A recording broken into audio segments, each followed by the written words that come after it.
علامہ اقبال اور ان کے ساتھیوں نے آئندہ نسلوں کی ذہنی تربیت کے لیے جو اقدامات کیے ان میں سے ایک یہ تھا کہ انہوں نے اردو میں جاسوسی ادب کو فروغ دیا۔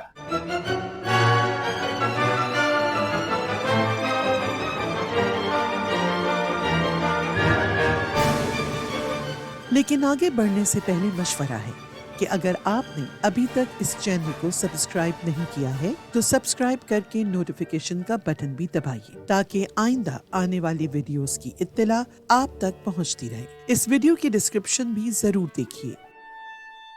علامہ اقبال کے دوست شیخ فیروز الدین مراد، جنہیں ایف ٹی مراد بھی کہا جاتا تھا، علی گڑھ یونیورسٹی میں فزکس کے شعبے کے صدر تھے، جہاں آج بھی ان کے نام سے گولڈ میڈل دیا جاتا ہے۔ انہوں نے عوام میں سائنسی طرز فکر کو فروغ دینے کے لیے تحریک شروع کی۔ اس کے لیے انہوں نے سائنسی مضامین کے علاوہ شرلاک ہومز کے خالق سر آرتھر کونن ڈوائل کی اجازت سے شرلاک ہومز کی کہانیوں کے اردو میں ترجمے بھی کیے۔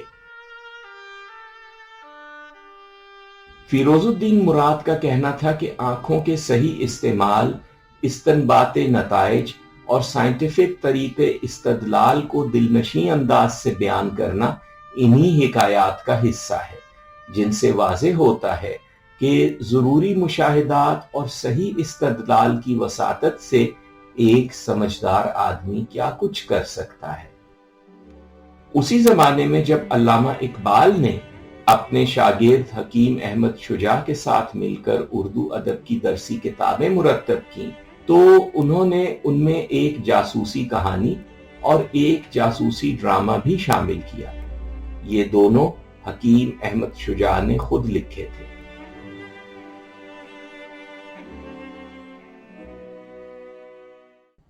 ان اقدامات کی اہمیت اس وقت سامنے آئی جب بر صغیر آزاد ہوا۔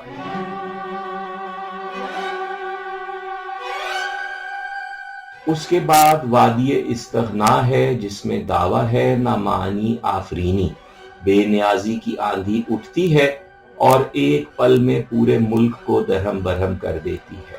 100 قافلوں کا ایک ایک مسافر ہلاک ہو جاتا ہے تاکہ ایک کوے کا پیٹ بھر سکے۔ ان الفاظ میں شیخ فرید الدین عطار نے چوتھی وادی کی کیفیت بیان کی ہے اور ہماری موجودہ تاریخ کے چوتھے مرحلے کے آغاز پر یعنی 1947 میں یہی منظر سب کے سامنے تھا۔ عطار کے مطابق اس چیلنج کا حل یہ ہے کہ بڑے سے بڑے نقصان کو مکمل بے نیازی کے ساتھ نظر انداز کر دیا جائے۔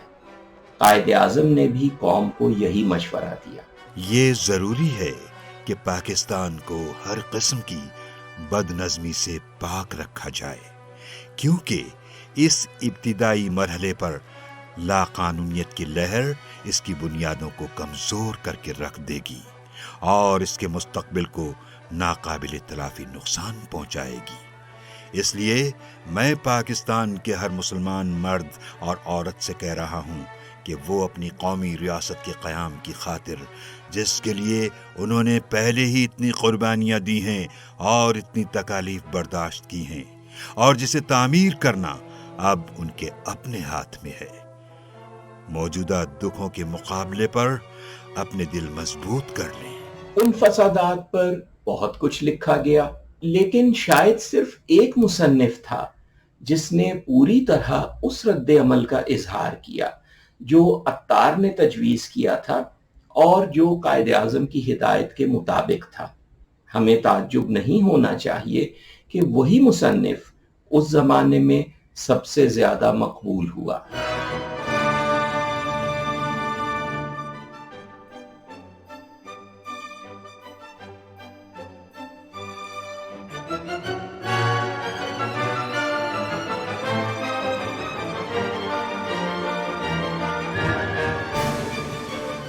یہ اسرار احمد ناروی تھے جو اپنے قلمی نام ابن صفی سے مشہور ہیں۔ ان کا کہنا تھا 1947 میں جو کچھ ہوا اس نے میری پوری شخصیت کو تہوبالا کر کے رکھ دیا۔ سڑکوں پر خون بہہ رہا تھا اور عالمی بھائی چارے کی باتیں کرنے والے سوکھے سہمے اپنی پناہ گاہوں میں دبکے بیٹھے تھے۔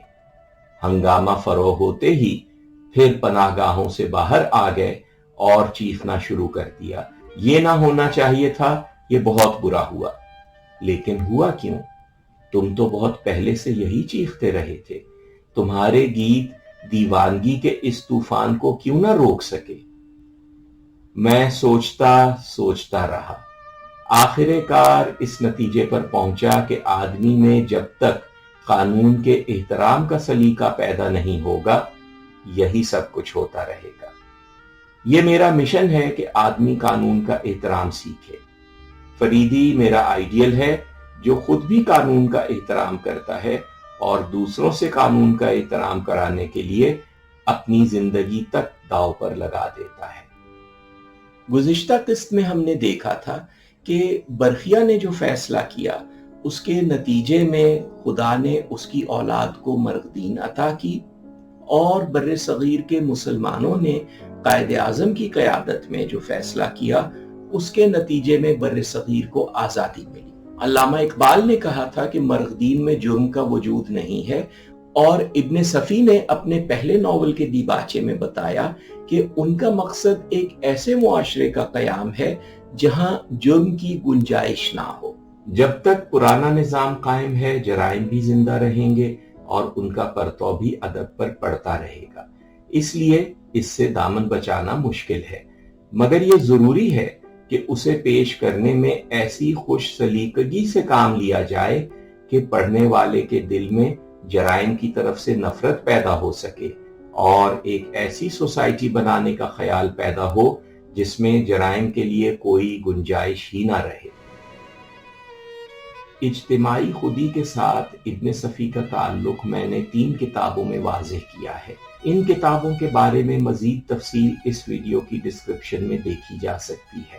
اس تعلق کا سب سے اہم پہلو یہی ہے کہ ابن صفی کے ناول محض ان کے اپنے خیالات کا اظہار نہیں ہے، بلکہ جس طرح مولانا حالی نے بتایا تھا کہ سب سے داد وصول کرنے والے مصنف کی تحریر اجتماعی خودی کی آواز بن جاتی ہے، بالکل اسی طرح ابن صفی کے ناولوں کے ذریعے اجتماعی خودی نے اپنے اس پیغام کی دوسری قسط ہم تک پہنچائی جس کی پہلی قسط علامہ اقبال کے کلام کے ذریعے ہم تک پہنچی تھی۔ اگر علامہ اقبال کے ذریعے وہ معرفت ہم تک پہنچی جو عطار کے مطابق تیسرا مرحلہ ہے، تو ابن صفی کے کرداروں نے استغنا کی وہ کیفیت ہم تک پہنچائی جس کا مشورہ عطار نے چوتھی وادی کے مسافر کو دیا تھا۔ ابن صفی کا دوسرا اہم کردار علی عمران اپنا مسلک اس طرح بیان کرتا ہے کہ میں تو صرف ایک تماشائی ہوں، ایک ایسا تماشائی جو خود بھی تماشے ہی کا ایک کردار ہے۔ میں صرف کام کرتا ہوں، محبت یا نفرت کرنا میرا مسلک نہیں ہے۔ بالکل اسی درخت کی طرح جو پھل دیتا ہے، پھل توڑنے والوں پر پتھر نہیں چلاتا۔ جیسا کہ عطار نے کہا تھا، یہاں نہ نئے کی اہمیت ہے نہ پرانے کی، خواہ تم کچھ کرو یا نہ کرو۔ اگر پوری دنیا کو آگ میں خاک ہوتے دیکھو تو سمجھنا جیسے خواب دیکھا، اگر جزء اور کل پوری طرح تباہ ہو جائیں تو جیسے زمین کی سطح سے گھاس کی ایک پتی کم ہوئی، اگر یہ 9 آسمان اکٹھے گم ہو جائیں تو ایک قطرہ تھا جو 8 سمندروں میں کھو گیا۔